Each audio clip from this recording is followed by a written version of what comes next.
Bem, agora a gente vai falar de energia no movimento de rotação. Você tem, basicamente, a gente viu, tem dois tipos de energia, né? Energia cinética e energia potencial. Em resumo, é só isso. Então, vamos começar com a descrição da energia cinética de rotação. Tá? De novo, eu tenho corpo, centro de coordenada, na verdade. Aí você tem aqui um corpo qualquer.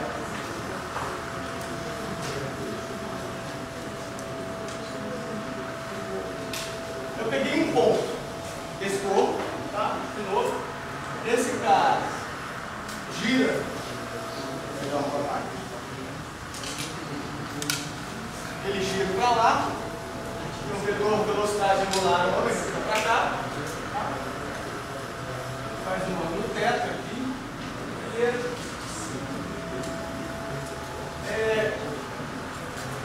O que é a energia cinética? É a energia associada ao movimento. Ok? Então esse corpo, o fato dele estar girando, cada ponto aqui, ó, tem uma velocidade V. Vou chamar de velocidade V nesse ponto I. Tem um RI. Poderia ser qualquer outro, eu escolhi um aleatório aqui. Tá? E aí, se você pensar, bem, V I é igual a ômega RI. É o que a gente acabou de mostrar. V igual a ômega R. Então veja, o que é igual para todo mundo? Qualquer ponto desse corpo é o ômega. Porque todo objeto gira com a mesma velocidade angular. Você concorda? Que se eu pegar esse ponto e ele girou esse ângulo, qualquer outro ponto que eu pegar vai ter girado o mesmo ângulo. Tá certo?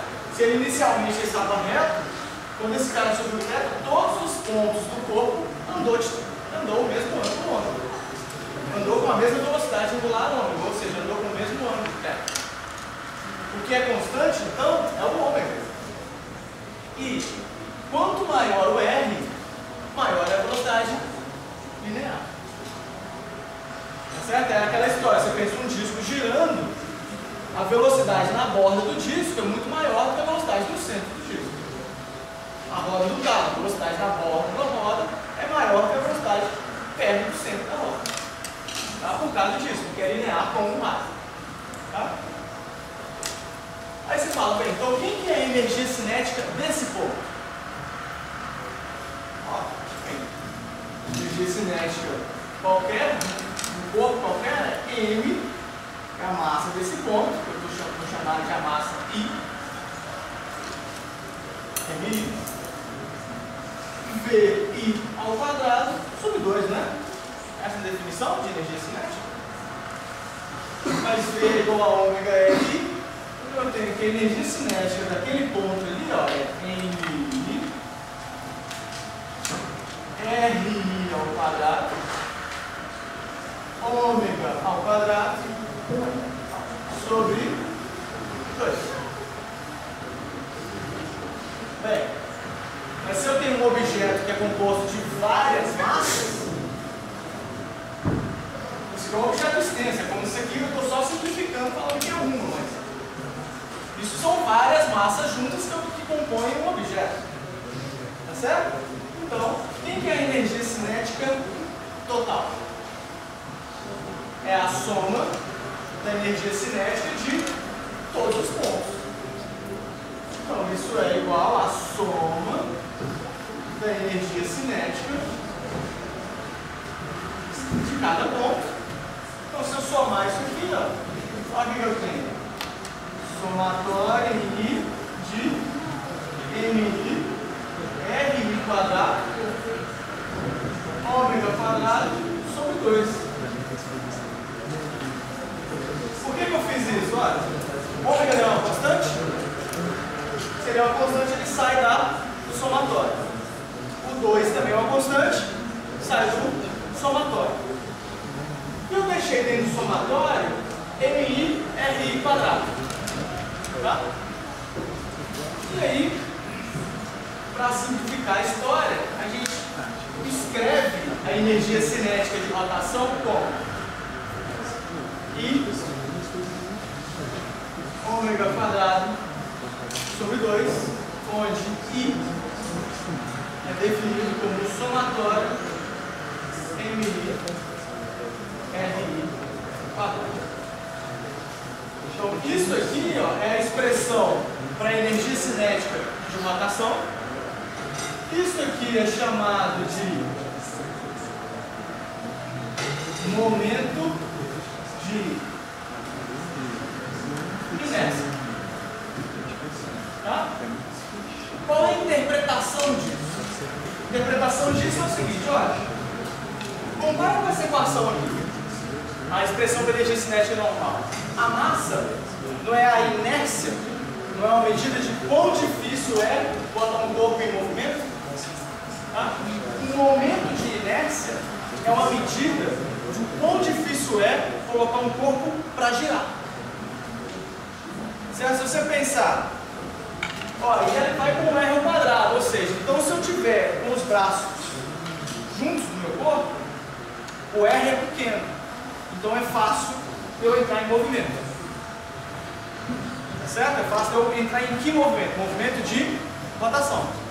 Se eu aumento o R, eu abrir os braços, é mais difícil para mim entrar em movimento. Tá certo? Ou seja, o I é a dificuldade de você colocar um corpo em movimento de rotação. É a inércia de rotação. Você tem a massa é a inércia de translação e o I é a inércia de rotação. Tá? Vamos fazer um exemplo. Na verdade, antes de fazer um exemplo, eu gosto de colocar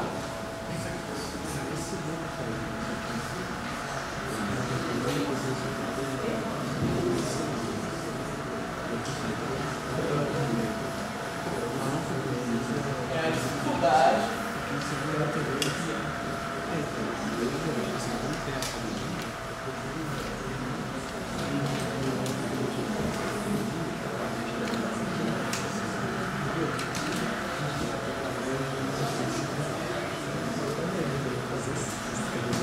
ok? O momento de inércia é a dificuldade de colocar o corpo em movimento de rotação.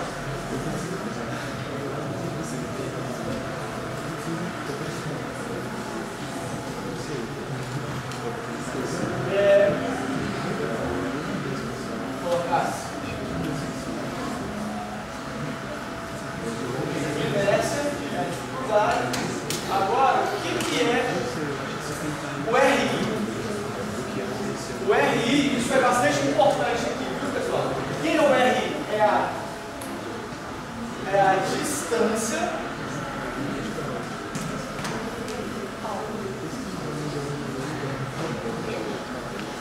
perpendicular ao eixo de rotação. Ok? Então o RI é a distância da massa em relação ao eixo em torno da qual o objeto está girando. O objeto está girando em torno do eixo Z. Então o RI é a distância em relação àquele eixo. Só para dar um exemplo mais claro, imagina que eu tenho aqui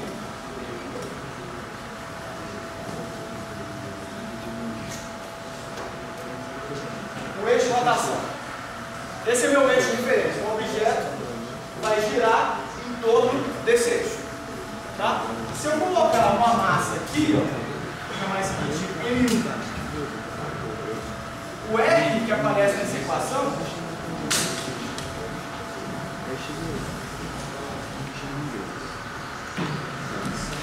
é essa distância.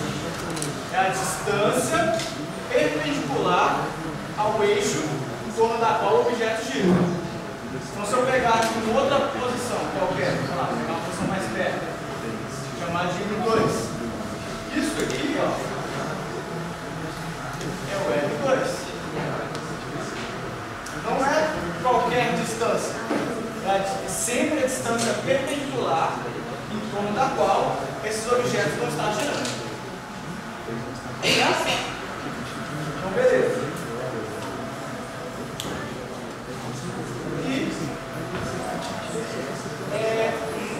O momento de inércia, ele vai mudar toda vez que o eixo de rotação mudar.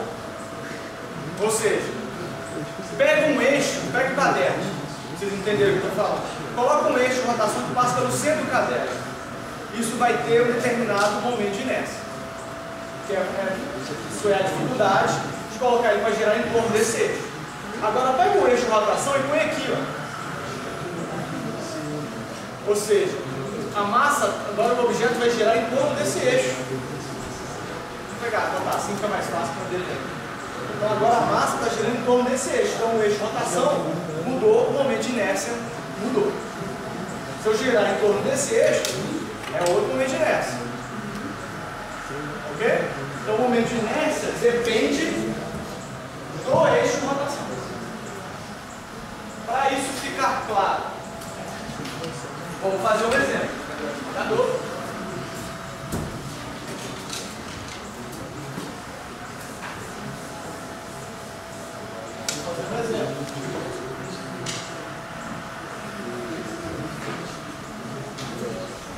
Primeiro exemplo mais simples que você pode pensar, eu tenho y, x, vou colocar uma massa m na origem, tá? E uma outra massa m idêntica a uma distância L da origem. Certo? Vou definir que o meu eixo de rotação é o eixo Y. Beleza? Então vamos calcular o momento de inércia.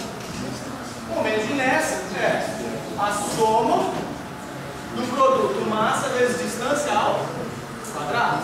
Então beleza. Para a primeira massa eu tenho M. Qual que é a distância dele em relação ao eixo de giro? Para esse caso, qual é a distância dessa massa para o eixo de giro? Certo? Ele está exatamente sobre o eixo de giro. A distância perpendicular desse cara em relação ao eixo de giro é 0. 0 mais 0 mais, porque a próxima massa, M. Qual que é a distância dele em relação ao eixo de giro? O eixo de giro é esse aqui, F ao quadrado. Então o momento de inércia aí é ml ao quadrado. É esse cara. Próximo exemplo.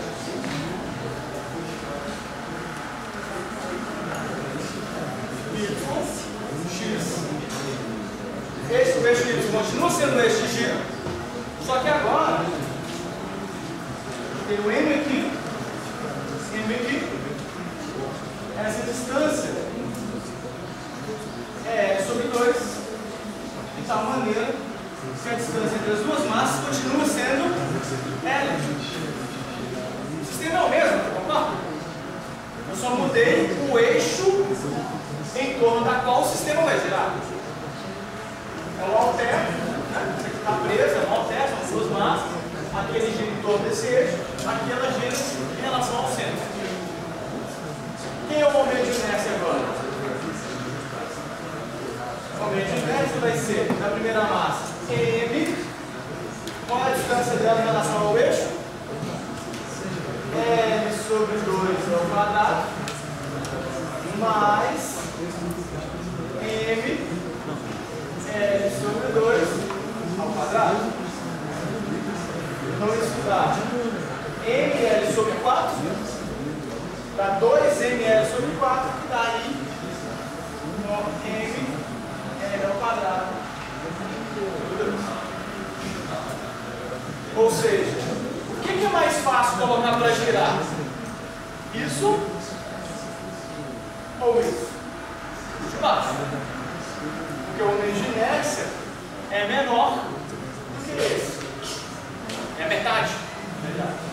E realmente isso faz sentido. Você pega, segura um halter, você quer girar ele assim, é muito mais difícil você girar ele segurando no meio. Acho que na verdade o halter um exemplo, uma barra, um cabo de vassoura, né? Então, um cabo de vassoura, você girar ele assim é difícil, você coloca ele meio a meio, você gira ele facilmente. Tá? Essa é a ideia aqui, porque essa é a inércia de rotação. É o quão difícil é botar um objeto para girar. Ok? Beleza. Aí você fala assim, onde que isso vai entrar? Onde que isso aparece? A gente vai fazer exemplos disso, vou ver se eu posso fazer um hoje ainda. Mas, vocês se lembram dos problemas de polia? Porque tinha uma polia, preso por uma massa, preso por outra massa, e os objetos subiam, desciam. Você simplesmente falava assim, despreze a massa da polia. É porque, para você considerar a polia do problema, você tem que considerar a inércia de rotação da polia. Então você concorda que, uma vez que uma polia está girando, tem energia cinética associada ao movimento daquela polia. Então você tem que levar em conta, você tem que primeiro saber qual é o momento inerte da polia e segundo, levar essa energia cinética em conta. Você achar o centro de massa aí, né? Não, o centro de massa é aqui, ó. Então, você vai achar o centro de massa aí e achar o momento de inércia, não dá certo. Nesse caso seria... Não dá certo. Dá certo? O centro de massa? Não, se você achar o centro de massa e for achar o momento de inércia. Em relação a... Aqui, eixo. Nossa Senhora. Aqui, eixo. Ao eixo X, né? Todas as práticas aí for rodar o eixo X. Você quer rodar aqui? Não, você quer rodar no chão. Esse é o exemplo da rodada do eixo X. Aí você acha o... Onde está o centro de massa desse centro? Exatamente Y a 0. Aí o momento de inércia vai... Porque o momento de inércia daí, é só dois. A posição do centro de massa está em Y igual a 0. Tá, a sua pergunta. Vamos calcular o centro de massa desse sistema e desse sistema. O que é a posição do centro de massa? É centro de massa, 1 sobre a massa total, somatória em I de MI, vetor R. Aqui é o módulo da distância perpendicular ao quadrado. São conceitos diferentes. Se você pegar aqui, para esse exemplo, o que é a posição do centro de massa? Qual que é a massa total? 1 sobre 2i. Certo? Aí você vai, qual que é a posição de cada uma das massas? É, vamos dar M vezes L sobre 2i, essa primeira, mais M, ou melhor, menos M sobre L sobre 2, e então o centro de massa está em cima, que é igual a 0. Para esse caso, não.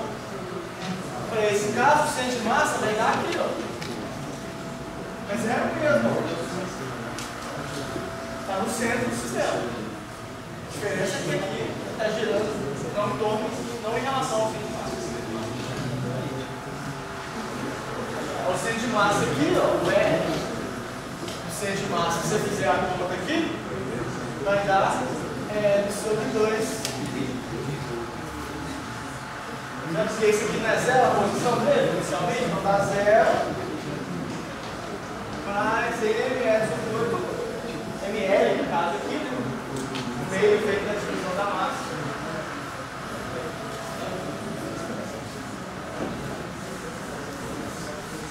Mas a sua pergunta é bem interessante. Existe uma coisa que a gente vai mostrar ainda hoje, chamada Teorema dos Eixos Paralelos, que é o seguinte.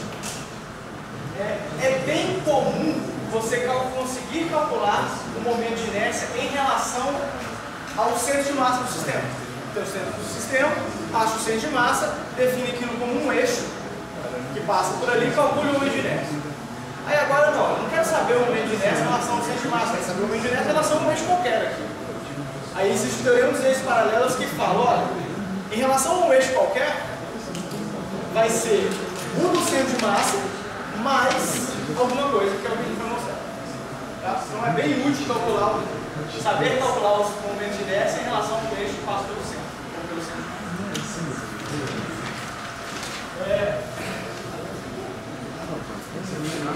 Bom. Tá. Continuando ainda a falar de energia cinética,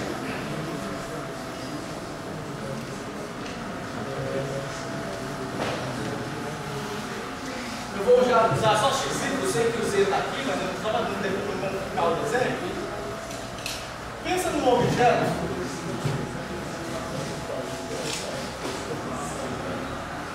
quadrado. Tá? Objeto quadrado, um objeto rígido, tá? São massas presas por hastes finas, essa é a ideia. Primeira coisa, isso aqui vai L, a distância entre elas. Tá? Primeira coisa, calcular a posição do centro de massa.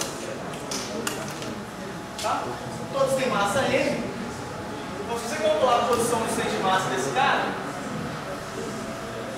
tá aqui é o centro de massa, não tem por que não ser, porque você tem todas as massas idênticas. Tá certo? Você soma, calcula essa posição. Só para um exemplo de cálculo, vou chamar isso aqui a distância A, vai ter aqui, certo? Isso aqui é a distância B. Eu tenho 4 massas, então quem é o vetor posição R1? Vou chamar isso aqui de 1, 2, 3, 4. Vou fazer esse problema só como um exemplo, vocês verem o cálculo do centro de massa. Vamos fazer um cálculo do centro de massa. R1. R1 vai ser A na direção I mais B na direção J. Certo? É o vetor. Isso é o R1. Se eu pegar o R2, que é esse aqui, vai ser A mais L na direção I mais B na direção J. Esse vetor aqui, ó.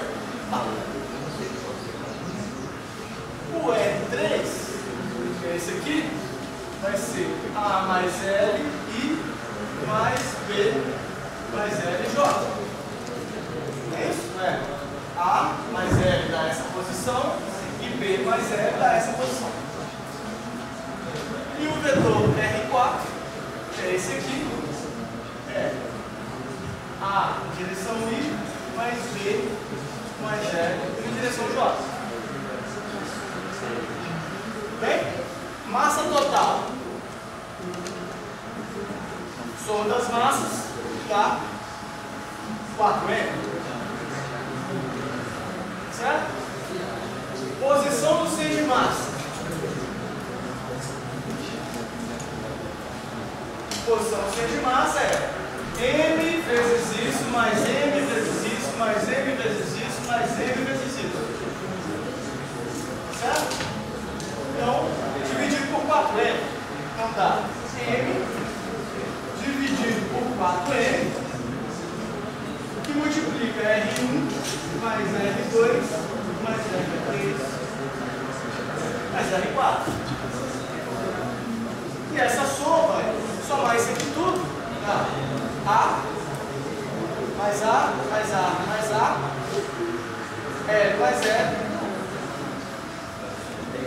Então dá 4A mais 2L I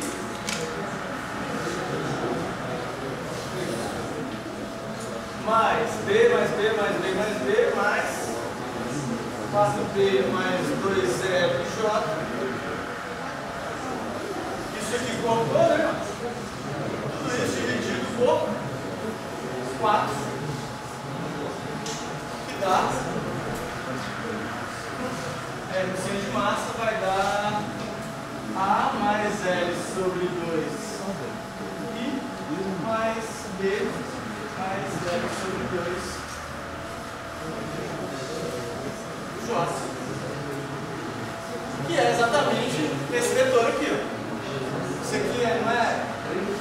A mais L sobre 2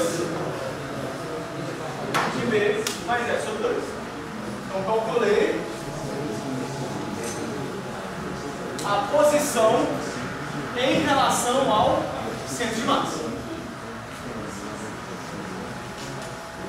Beleza? Não, posição em relação ao centro de massa. Calculei a posição do centro de massa.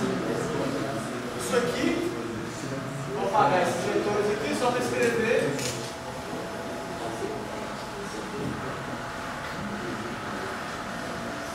Isso é o SM.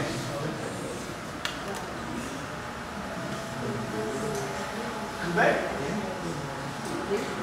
Sim? Não? Tudo bem? Beleza, mas não é isso que eu quero fazer não. Vamos continuar aqui. Olha, a gente tem duas maneiras de escrever a posição de qualquer objeto, qualquer massa dessa. Que é o quê? Eu posso escrever a posição de um cara aqui qualquer. Vou chamar aqui de RI em relação a essa origem. Ok? Ou eu posso escrever a posição desse cara a partir do centro de massa. Certo? Vocês concordam que esse vetor mais esse vetor dá exatamente esse? Esse aqui eu vou chamar assim, CM, e aqui eu vou chamar de RI limpo. Deixa eu chegar onde eu quero falar. RI, que é a posição de qualquer um deles, pode ser escrito em termos da posição do centro de massa mais uma posição relativa ao centro de massa. Agora, se eu pegar minha origem e jogar para cá, os caras, eu não vou poder falar assim, ó, um está ali, outro está aqui, outro está ali, outro está lá. No fundo, eu posso usar essa equação para escrever a posição do cara. Eu sei que a posição dele é RI. Mas se eu souber o centro de massa, eu posso escrever a posição dele em relação ao centro de massa, que é RI. É um outro referencial. Simplesmente eu achei um outro referencial para me escrever a posição dos caras. Ok? Aí você fala, mas para que eu estou fazendo isso? É isso aqui, ó. Deriva essa equação. Qual derivada da posição? Velocidade. Então a velocidade de uma dada partícula pode ser escrita em termos da velocidade do centro de massa mais uma velocidade relativa ao centro de massa. Tá? Aí tá bom.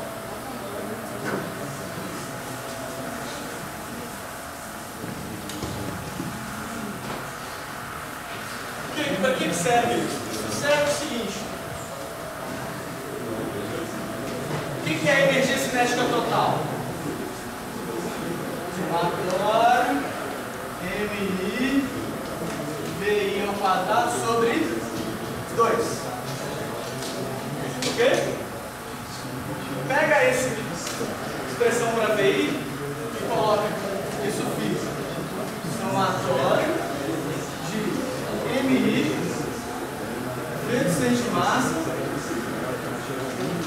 mais VI' sobre 2. Isso aqui é ao quadrado. O que eu acabo tendo como energia cinética total? Olha,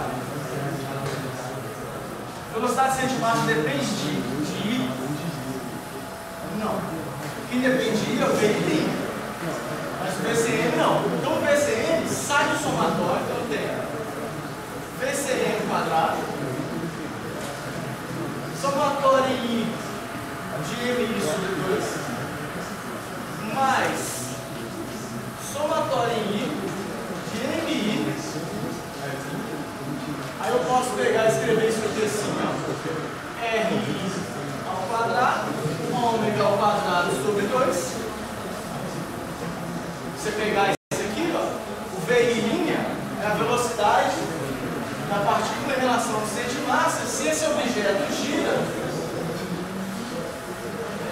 pode, você concorda que isso aqui pode, ao mesmo tempo, andar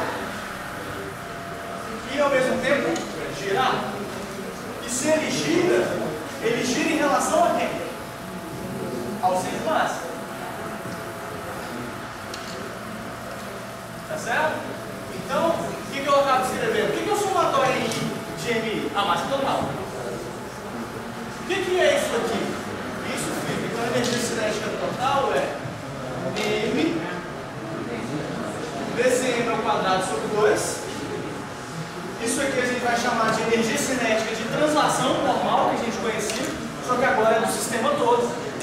Ou seja, é a energia cinética associada ao movimento do centro de massa mais I ômega quadrado sobre 2, que é a energia cinética associada à rotação em torno do centro de massa.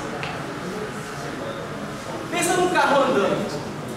O carro andando, ele tem o centro de massa do carro se deslocando e ao mesmo tempo as rodas girando. Então você tem uma energia cinética associada à translação do carro e energia cinética associada à rotação das rodas do carro. Então você tem duas contribuições para a energia cinética, que é a do movimento do centro de massa e a de rotação das rodas dele. Ok? Entenderam a ideia? Então se você pensar, pensa no seguinte problema. Eu tenho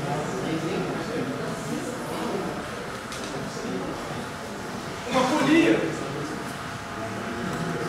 Nesse caso aqui, a polia, se eu prender aqui uma corda, se eu prender um objeto que está enrolado aqui na corda, você tem dois tipos de energia cinética quando esse objeto desce. Você tem a energia cinética de, sei lá, se aqui é M, se aqui é Mzão. Você tem uma energia cinética associada a esse cara transladar, ok? E uma energia cinética associada a esse cara girar. Que seria esses dois termos. Só que aqui é uma energia cinética de translação só desse cara, e aqui seria uma energia cinética de rotação só desse cara. Pensa somente em uma única roda, pega a roda de uma bicicleta, joga ela. Você vai ter esse cara andando, depois de um tempo, né, se eu pegar isso aqui como uma referência, depois de um tempo, o que estava aqui, né, você está girando assim, assumindo que ele está girando assim. Depois de um tempo que passou, esse cara andou aqui um ano no teto, beleza? Então aqui tem um movimento do centro de massa, tá certo? Então a energia cinética associada a esse cara deslocar, e ao mesmo tempo a energia cinética associada a ele girar. Certo? Então tem as duas contribuições, por exemplo, você está pensando numa roda girando. Okay? Porque você concorda que se ela não girasse, ela só deslizar? Se ela só desliza, só tem centro de massa andando. Se ela desliza e gira, tem centro de massa deslocando, ao mesmo tempo o objeto girando. Ok? Tanto é que você concorda que se você pegar uma roda, olha só a ideia da conservação de energia. Pega uma roda, mas eu não vou conseguir segurar pelo eixo. Aí eu começo a rodar essa roda. Ela está girando. Aí ela tem energia cinética de rotação. Se eu soltar ela no chão, ela não começa a andar e, consequentemente, diminui a velocidade de rotação. Porque ela vai transferir parte da energia cinética de rotação para uma energia cinética de translação, que o objeto anda e gira ao mesmo tempo. Tá? Então tem essas duas contribuições que podem ser uma transferida para a outra. Tá? Beleza. Então com isso, aí a gente costuma não, né? A gente escreve isso aqui assim, ó. Isso é energia cinética de translação mais energia cinética de rotação. Onde isso é a parte de rotação e isso é a parte de translação. Tá? De maneira geral, A energia cinética total é a soma dessas duas configurações.